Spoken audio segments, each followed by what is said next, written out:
السلام عليكم ورحمة الله وبركاته. الحمد لله رب العالمين والعاقبة للمتقين ولا عدوان إلا على الظالمين وصلى الله على نبينا الأمين وعلى آله وأصحابه أجمعين.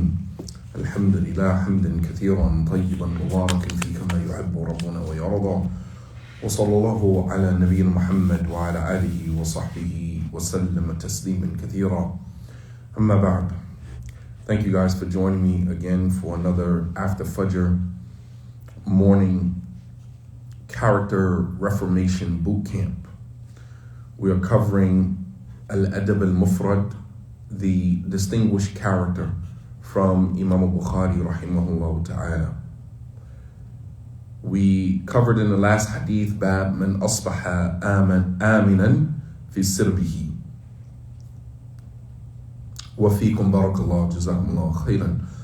We covered in the last hadith, or the last chapter, the chapter of whoever wakes up safe and secure in his home and with his family.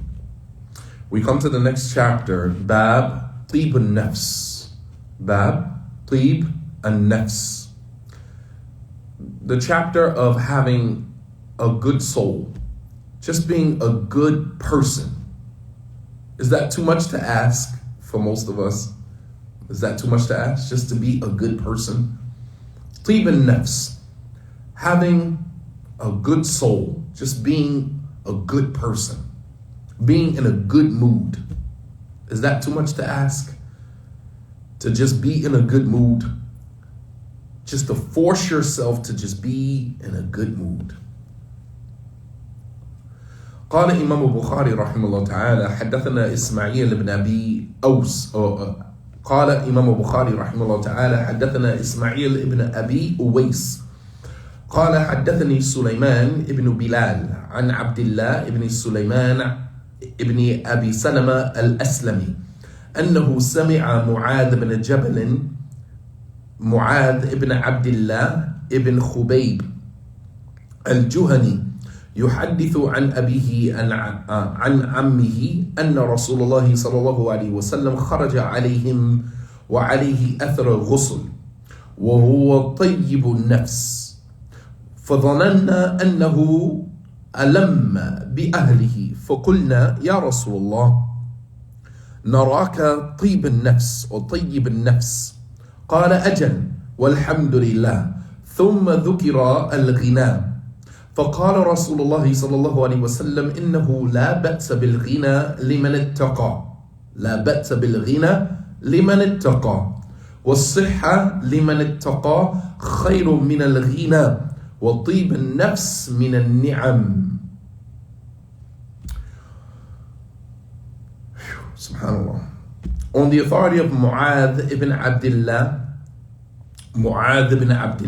ibn Khubayb al-Juhani, who narrates on his father, who narrates on the authority of his uncle, that the Messenger of Allah sallallahu alaihi wasallam came out to us one day wa alayhi athar al-ghusl, and he had traces of him just making a ghusl on him. He had traces of making a ghusl. A ghusl is not a shower. A ghusl is not a bath. A ghusl is specific actions done with the intention of removing oneself from the state of major impurity. It is specific actions done with the intention to remove oneself from the state of major ritual impurity. That is what a ghusl is. It is not a shower. It is not a bath. There are specific actions that you do immersed in water or underwater while you're in the water. Certain parts of the body that you wash with the intention of removing yourself from major impurity. Major impurity like sexual impurity, that's a form of major impurity. Or nocturnal emission, which is major impurity. So the Prophet ﷺ, he came out to the Sahaba one day, came out of his house to meet the Sahaba one day, and he had traces of making a ghusl on him. He had traces of making a ghusl on him. وَهُوَ طَيِّبُ النَّفْسِ. And it seems like he was in a really good mood. He was in a good mood. فَظَنَنَّا أَنَّهُ أَلَمَّ بِأَهْلِهِ.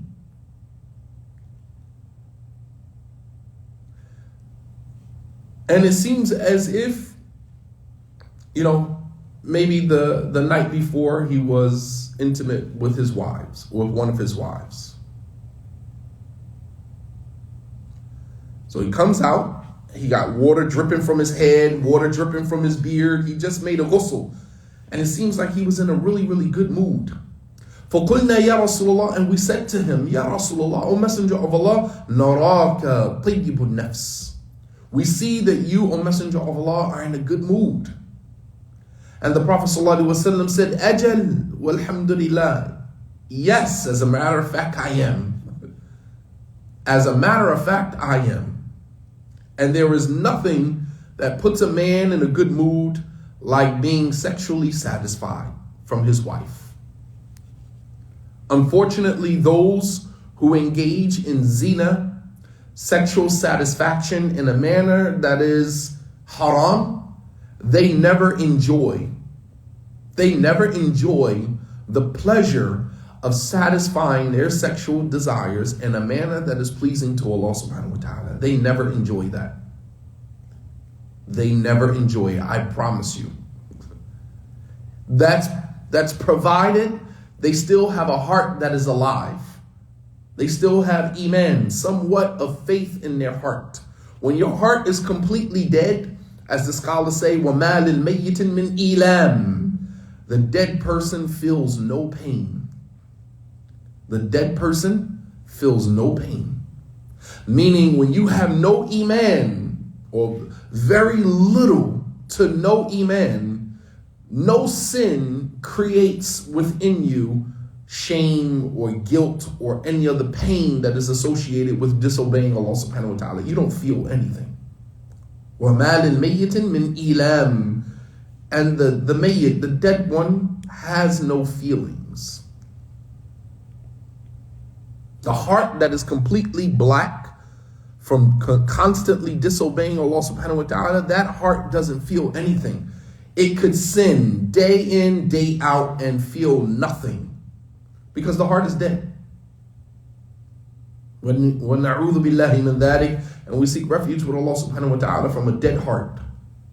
That is the greatest, as Ibn al-Qayyim rahimahullah ta'ala said, the greatest punishment that Allah subhanahu wa ta'ala can give a believer is to cause his heart to die.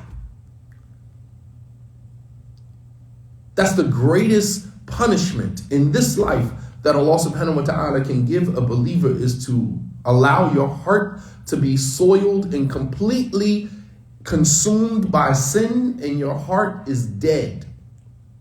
That's the greatest punishment a believer can be given in this life. La ilaha illallah. So a person that doesn't have any iman, has no faith, heart is completely black from committing sin, he or she can sin day in and day out and they feel nothing. It does nothing to their hearts. But even the enjoyment they think that they are experiencing from the sin, it's not actual pure enjoyment. Because pure enjoyment is only when you're doing what is right. Pure enjoyment is only when you are doing what is right. When you are satisfying your desires in a manner that is haram, you have what is called temporary satisfaction. You have what's called instant gratification. Instant gratification and pure joy are two totally different things. If you know, you know. Instant gratification, a shot of dopamine in the moment, and pure joy are not the same. When you obey Allah subhanahu wa ta'ala and you do things the way that He commanded you to do, and the way things were demonstrated to us in the sunnah of the Prophet sallallahu alaihi wasallam, therein lies pure joy. The Prophet sallallahu alaihi wasallam said, "Al-bir matma'anna ilayhi an-nafs." Pure satisfaction is attained when you do what is righteous. Al-bir matma'anna ilayhi an-nafs. Righteousness is that which the soul finds tranquility in, pure joy. When you do it, you have no reservations. You don't feel anything inside except that I did this in a manner that is pleasing to Allah subhanahu wa ta'ala. You experienced pure joy. And sin and disobedience will never be associated with pure joy.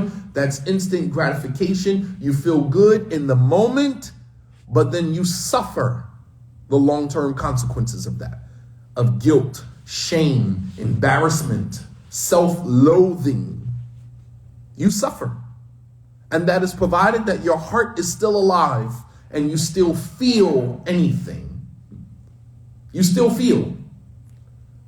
Because if the heart is dead, then you don't feel anything. You can sin and disobey Allah subhanahu wa ta'ala day and night.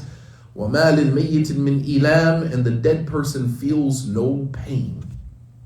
The dead person feels no pain. Meaning when your iman has been completely stripped, when you have been completely stripped of your faith in Allah subhanahu wa ta'ala, you don't feel any pain. You can disobey Allah subhanahu wa ta'ala day and night and feel no guilt, no shame, no nothing. But if your heart is still alive, when you disobey Allah subhanahu wa ta'ala, you do not experience pure joy. So the Prophet sallallahu alaihi wasallam comes out to the Sahaba and he has traces of making a ghusl on him. His hair is wet, his beard is wet, because if you're making wudu, your hair is not going to be completely drenched. Wudu does not necessitate that. You wet your hands, you go over your head once, twice, do your ears, you're done. Your hair is not going to be soiled in water. That's not wudu. So the Prophet ﷺ comes out and his hair is dripping wet from a ghusl. Signs of a ghusl can be seen on him. And it seems like he was in a pleasant mood. He was in a good mood. And the Sahaba said, Ya Rasulullah, naraka tayyibun nafs. We see that you are in a good mood. The Prophet ﷺ said, Ajal walhamdulillah. Yes, I am. Yes, I am. As a matter of fact, I'm in a great mood. I feel great. Doing the things that put you in a good mood. That's the lesson that we get from this.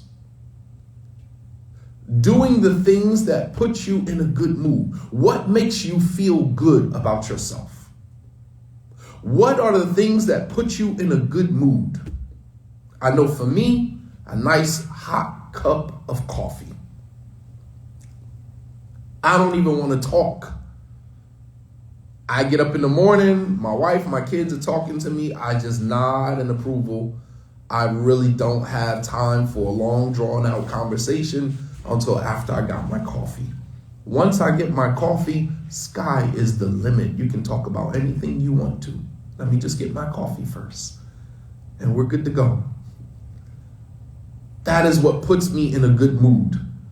So after I get up in the morning, I pray, I make it a priority to make sure that I get my coffee so I am in a good mood.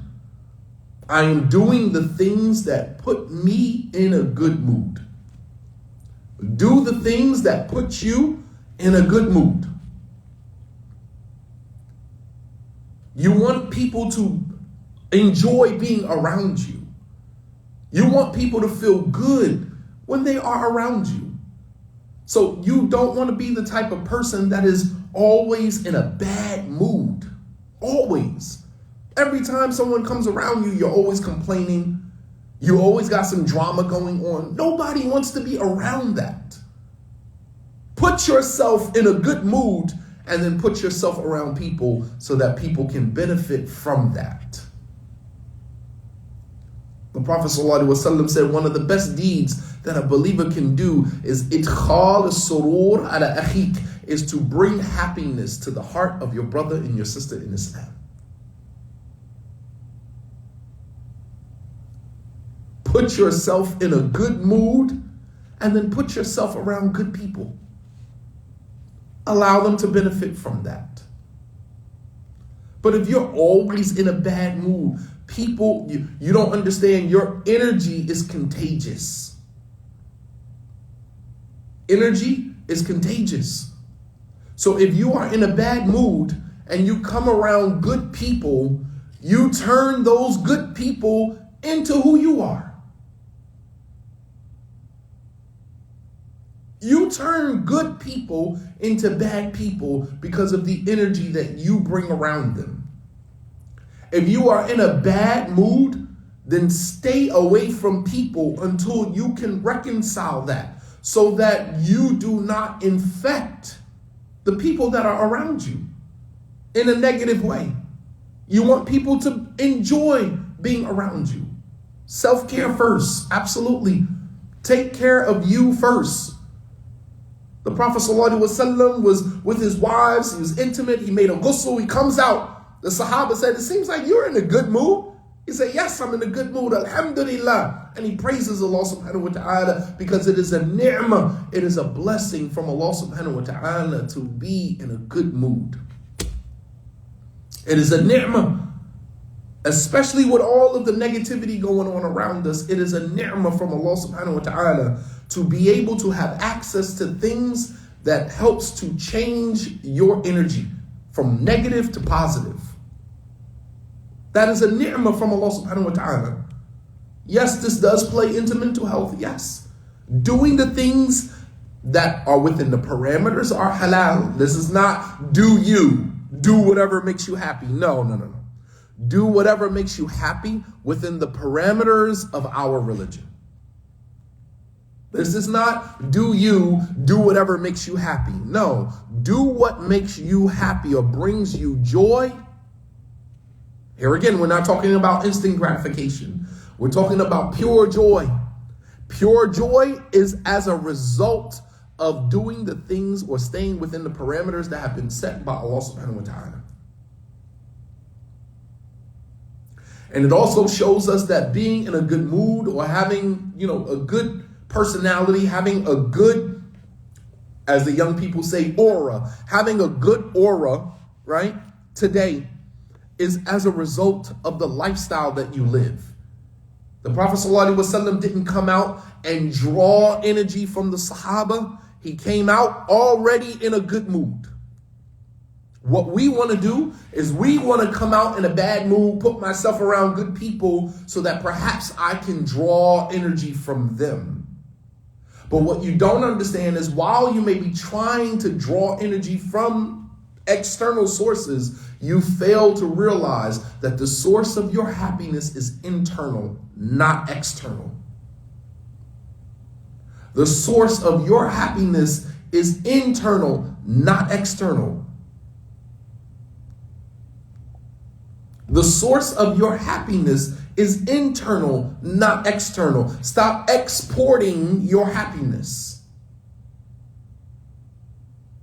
Stop importing your happiness from the outside. You are importing your happiness from the outside.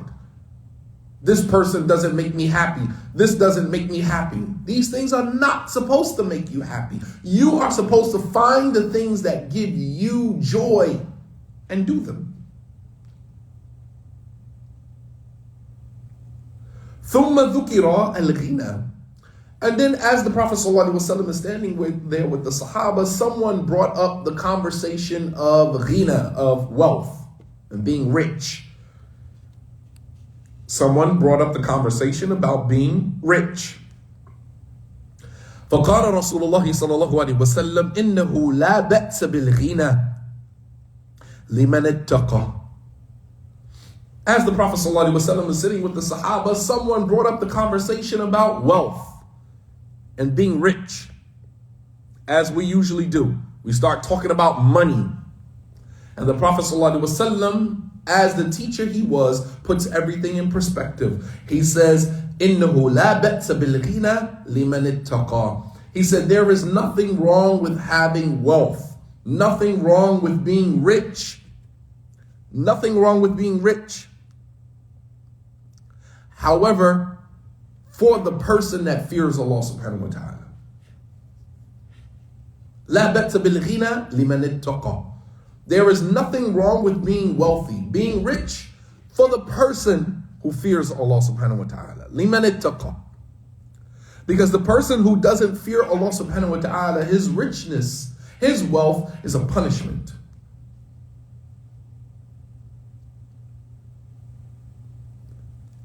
لا بأس بالمؤمن أن يكون غنيا لكن بالشرط أن يكون متقيا. There is nothing wrong with being rich except for the believer who fears Allah subhanahu wa ta'ala. Woo! Powerful. The Prophet sallallahu alaihi wasallam always leave it to him to put everything in perspective. You bring up a conversation around him, he's going to chime in, he's going to put everything in its proper place. لا بأس بالغنى لمن اتقى. There is nothing wrong with being rich so as long as the person fears Allah subhanahu wa ta'ala. Because the person who does not fear Allah, richness and wealth for him is a punishment.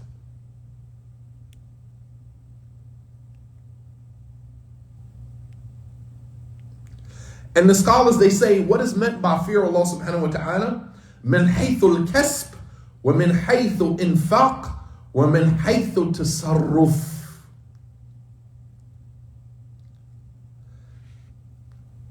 There is no problem with being rich so as long as you fear Allah. Fear Allah, the scholars say that means that number one, how you earn it is halal. من حيث الكسب, how you earn it is halal. ومن حيث إنفاق, and how you spend it is halal. وحيث تصرف, and how you manage it is halal. How you spend it, how you earn it, and how you manage it is halal. That is a person who fears Allah subhanahu wa ta'ala. That is the person that will experience pure joy with his wealth or her wealth. Here again, pure joy is only experienced when you fear Allah subhanahu wa ta'ala and you abide by his parameters. Pure joy. Pure joy. The person who does not fear Allah, does not abide by the limits that have been set by Allah subhanahu wa ta'ala, they only experience instant gratification. IG. No coincidence there. No coincidence that the acronyms for Instagram is IG. No coincidence there. Instant gratification. Every time someone likes your post, every time someone reposts your posts, every time somebody hit the heart button, you get a burst of dopamine. You get a burst of dopamine. Instant gratification. It is not pure joy.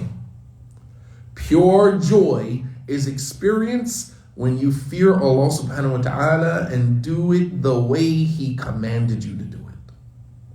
Pure joy.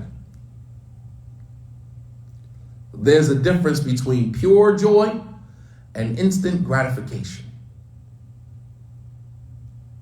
So the Prophet ﷺ said, إِنَّهُ لَا بَأْسَ بِالْغِنَى لِمَنِ اتَّقَى. There is no problem with being rich so as long as you fear Allah subhanahu wa ta'ala. Fearing Allah with your wealth means the way that you earn it, the way you spend it, and the way that you manage it. The way you invest it. Because some people get money and then they invest it in things that are haram. Some people earn money in a way that is haram. And some people spend money in a way that is haram.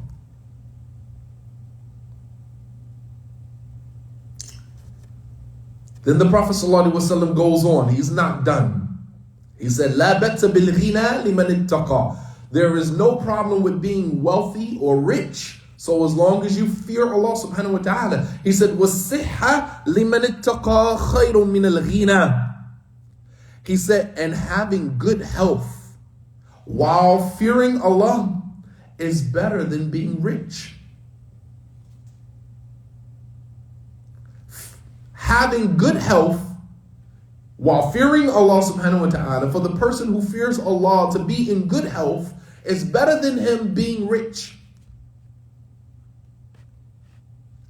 Most of your wealthy billionaires and millionaires would give almost all of their wealth to experience true happiness on the inside. They are a walking contradiction. I was listening to an interview the other day, and they asked this person, now that you have money, how is life for you? He said, it's nothing the way that I thought it was. He said, I thought when you got rich, there was going to be this celebration, these bells and whistles and all of this. He said, but now that I have wealth, it's nothing like that. After you done bought this watch, this car, this house, you bought everything. You've used up all of your instant gratification. There is nothing else gratifying about having wealth. Can you imagine? You got all of this money and you're absolutely miserable. You have all of this money and you have cancer that you can't cure. You have all of this money and every day that goes by, bits and pieces of your health are deteriorating. And you can't do anything about it. With all of this money that you have, you can't do anything about it.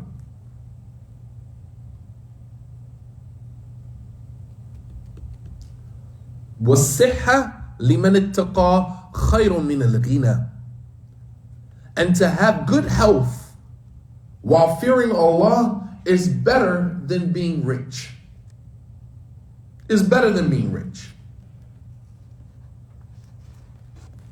And the scholars, they say, فَإِذَا كَانَ صَحِيحًا فَلَا يَبْقَى لِلْمَالِ فَائِدَةً. الْمَالِ وَسِيلَةٌ وَلَا غَايَةٌ. La ilaha illallah. That if you have good health, then there is no benefit in you being rich. فَلَا يَبْقَى لِلْمَالِ فَائِدَةً. If you have good health, then there is no benefit in being rich. Because wealth is a wasila, it is a means to an end. Wala ghaya, and it is not the end goal. You understand? Wealth is a means, not the end. The end is having good health, being in a good mood, all of your faculties working properly. That is the end goal, which is why people use their wealth to have good health. People are buying body parts on the black market. Think about this. People are buying organs on the black market so they can have good health.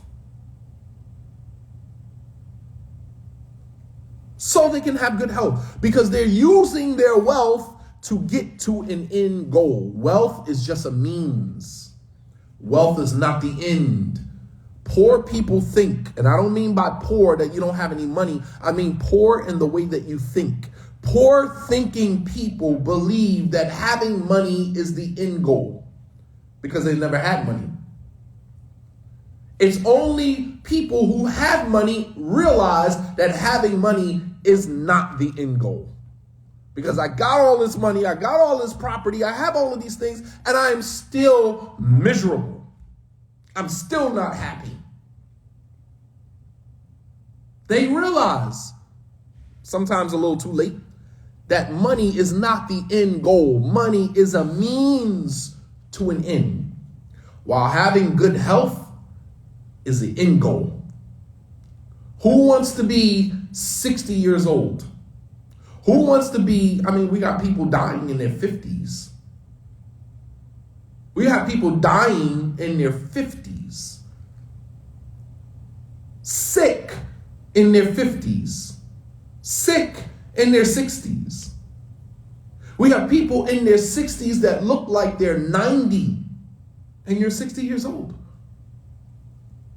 And would give everything they had for a new lung, a new liver, a new heart, You done drank so much in your life, your liver has shriveled up like a shrimp.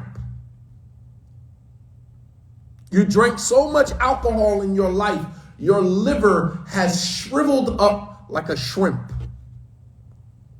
These are the people who you see, they're dark skinned, but they have like these dark rings under their eyes and their skin complexion is ashy. They don't have a glow to them. Their liver is corroded. Liver is corroded. This is what is cleaning out your blood. Your liver is what is cleaning out your blood. And you can't even get clean blood flowing through your body because your liver is so corroded. Because of temporary enjoyment, temporary satisfaction, instant gratification. I'm going to take this shot, this liquor, all of these alcohol bottles, all of these popping bottles, all of these champagne. And in the end, you're 50 something years old and you look like you're 70. You look like you're 80. My grandmother died at 94 years old. This woman used to get up and walk to her church. Walk to church.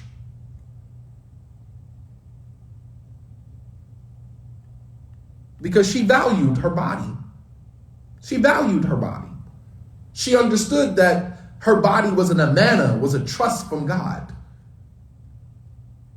And although didn't have a lot of money, had health that was greater at 94 than many people have at 54, 44.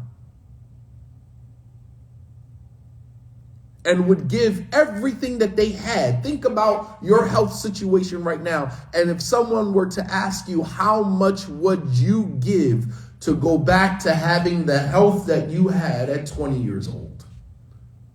Having the body that you had at 20. Having the health that you had at 20. How much of in your bank account would you be willing to give? And most of us would give it all. Why? Because wealth is a means to an end, not the end. And so the Prophet ﷺ, he said, وَالصِّحَّةُ لِمَنِ اتَّقَى خَيْرٌ مِنَ الْغِنَى. Having good health while you fear Allah subhanahu wa ta'ala is better than having wealth. It's better than having wealth. فَإِذَا كَانَ صَحِيحًا فَلَا يَبْقَى لِلْمَالِ فَائِدًا. That if you have your good health, then there is no benefit in your wealth because you're already wealthy.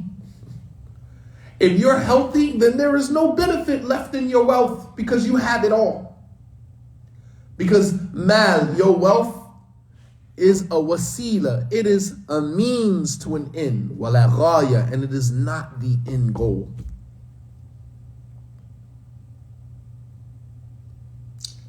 وَالصِّحَّةُ وَالتَّقْوَى غِنَيَانِ. And wealth, a health and fear of Allah, consciousness of Allah, are the two greatest riches that any human being needs. Consciousness of Allah and good health are the greatest riches the human being needs. And most of the people who have money are spending their money to have what a person who fears Allah has, and spending their money to have what a person who has good health has. Most of the people who have money are spending their money to achieve what a person who fears Allah and has good health has already achieved. Then he said, وَطِيبُ النَّفْسِ مِنَ النِّعَمِ. And being in a good mood is from the ni'mah of Allah subhanahu wa ta'ala. Remember that. If you don't take anything else away from this discussion today, take from this discussion that being in a good mood is a ni'mah. It is a blessing from Allah subhanahu wa ta'ala. And perhaps that is an incentive for us to work more diligently and trying to put ourselves in a good mood. Because being in a good mood is a ni'mah, it is a blessing from Allah subhanahu wa ta'ala. Because so many people are miserable, angry, miserable. You see it. This is why, as you walk in the world, you see people in such a horrible state. And you pity them. You don't get into it. I'm not getting into no argument with you. You in a bad mood. You miserable, man. Take your miserable behind somewhere. I'm not getting into no argument with you. I'm not getting into no fight with you. I'm not getting into no back and forth with you. Take your miserable behind somewhere else. You miserable. I get it. And I feel sorry for you. But I'm not going down that road with you. I'm in a great mood. So by all means, you want to cut me off at the light? You want to give me the middle finger? You want to ditch me in line? You want to go ahead, take it. You got it. Because you're miserable. I can see it. Because only miserable people do the things that you do. A person who is in a good mood, a person that values themselves, person that feels good about themselves, they don't do that. So I know that you're miserable. It's like a person who doesn't care about themselves. They don't care about you. Never come in between an individual and their war with themselves. Nope. I don't want to be a casualty of your war with yourself. I feel sorry for you. So I'm going to move myself out of the way. You go right ahead. When you have that type of attitude, you don't get into, verbal scuffles, mental scuffles. I'm not getting into it with you. You're miserable. It's clear. I get it. I don't know what's going on in your life. I pity you. I actually feel sorry for you. People think that you are a pushover when you do that. No, it's just that you value good energy. You value yourself, not to put yourself in situations or in spaces that's going to compromise how you feel about yourself. I refuse. You saw me standing in line and you trying to angle and wiggle yourself away to get in front of me? By all means, go ahead. You in a rush? Go for it. Person cut you off in the lane. It's like, go ahead, man. You're in a rush. I'm not in a rush. You got to get to work. I'm off today. Go for it. Go to work, man.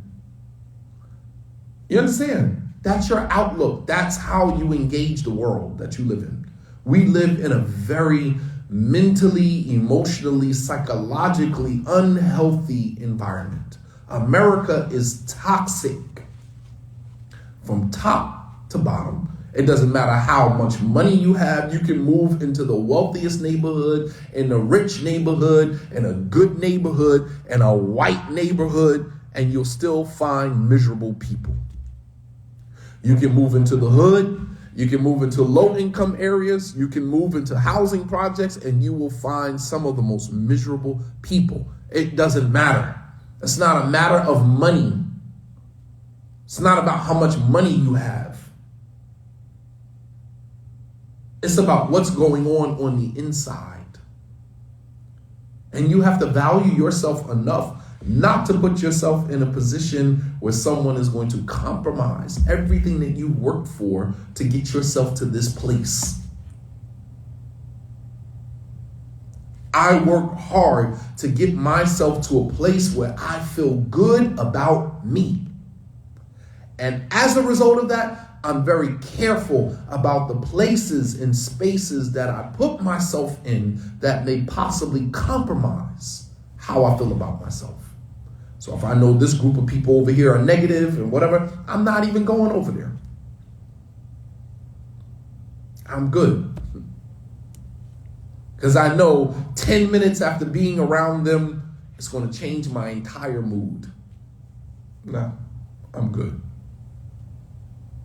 Hey, come over this. Who's going to be there? That's my famous question. Who's going to be there? Oh, so-and-so's going to be here. So-and-so. Nah, I'm good. If so-and-so is going to be there, no, I'm good. Nah, I'm good. Because I know the type of energy that person brings, and I don't want to be around that. The Prophet ﷺ, he said, وَطِيبُ النَّفْسِ وَطِيبُ النَّفْسِ مِنَ النِّعْمِ. Being in a good mood is from the ni'mah of Allah subhanahu wa ta'ala. Being in a good mood is from the ni'mah, from the blessings of Allah subhanahu wa ta'ala. So if you manage to get yourself into a good mood, whatever that is, the enjoyment that you get from staying within the parameters of Allah subhanahu wa ta'ala, then know that that is a ni'mah, there's a blessing from Allah subhanahu wa ta'ala, and do not let anyone compromise the blessing of Allah subhanahu wa ta'ala. And we'll stop here, bi-idhnillahi ta'ala.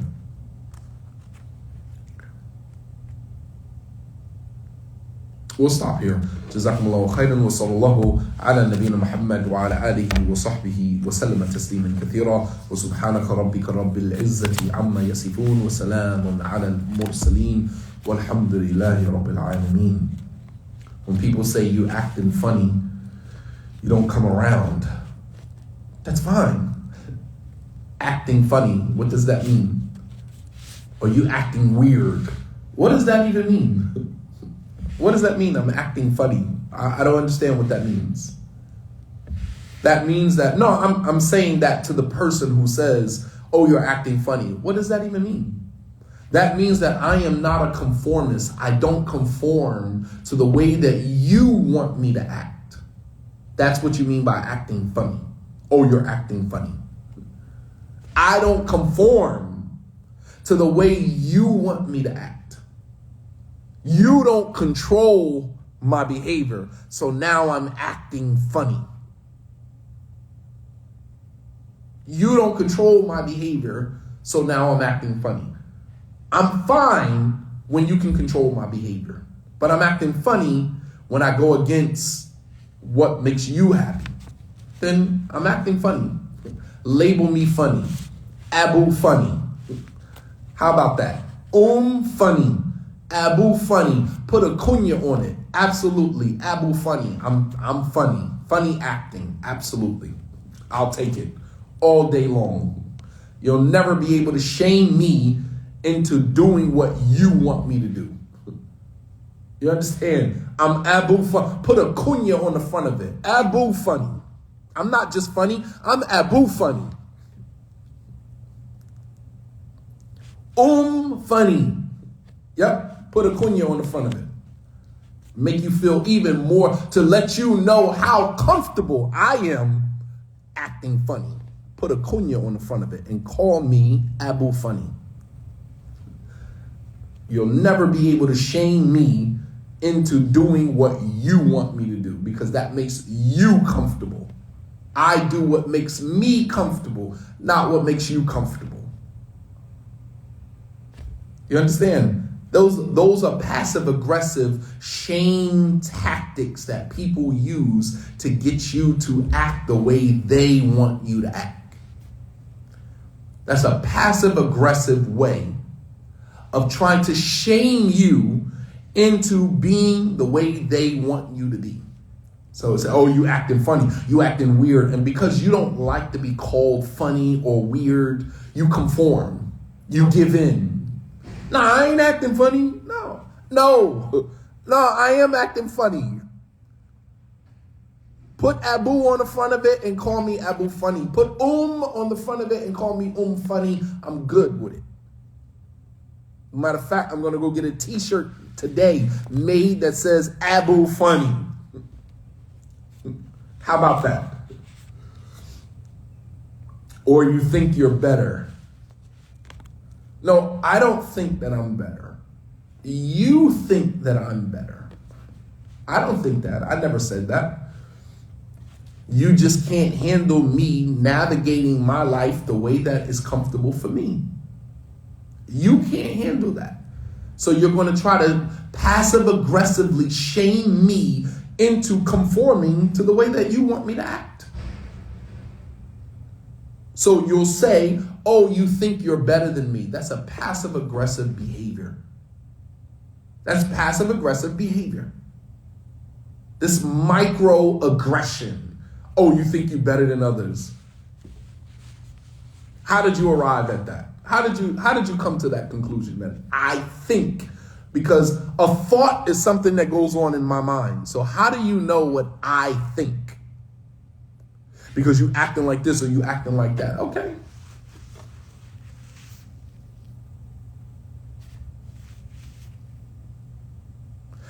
I'm just saying this for the sake of the fact that you guys mentioned it, but I don't even have people around me that talk like that. I don't even engage. That's like very childish behavior. You know, when you get to a certain age, you know, your circle becomes very, very small. And the people that are in that circle are people that you value, they value you, and, you know, you're just trying to get through what is left of life in one piece together. But I don't even have people around me that talk like that. You know what I mean? Like, I'm one of those people, you either love me or you hate me. There is no in between. You either love me and we good, or you don't like me and we're not good. And that's that. There is no in between. I don't allow you to be in between. I don't allow you to be in between. I don't have people like that around me. May Allah subhanahu wa ta'ala allow us to utilize our lives in a way that puts us in a good mood, and allow us to share that energy with everybody else in our circle. هذا وصلى الله على نبينا محمد وعلى آله وصحبه وسلم تسليما كثيرا وآخر دعوانا أن الحمد لله رب العالمين. Don't forget, today here at Roda Islamic Center of Delaware, we will have Imam Abu Sajid. Every third Friday of the month, we have a guest khatib, a guest imam that will come and visit, you know, and deliver the khutbah. So this third Friday of the month, today, Imam Abu Sajid from the Imam Muslim Family Center, he will be here at Roda Islamic Center of Delaware for Jumu'ah. And I will be at Masjid al-Kawthar in Wilmington, Delaware for Jumu'ah, inshallah ta'ala. We have one more Friday before Ramadan starts. So this is the second to the last Friday before Ramadan starts. So let's start getting in this space where we're preparing for Ramadan, inshallah ta'ala. Some of you are already there. Some of you are still kind of dragging your feet. But this week coming up is the last week before Ramadan. Last week for Ramadan. Find your masjid.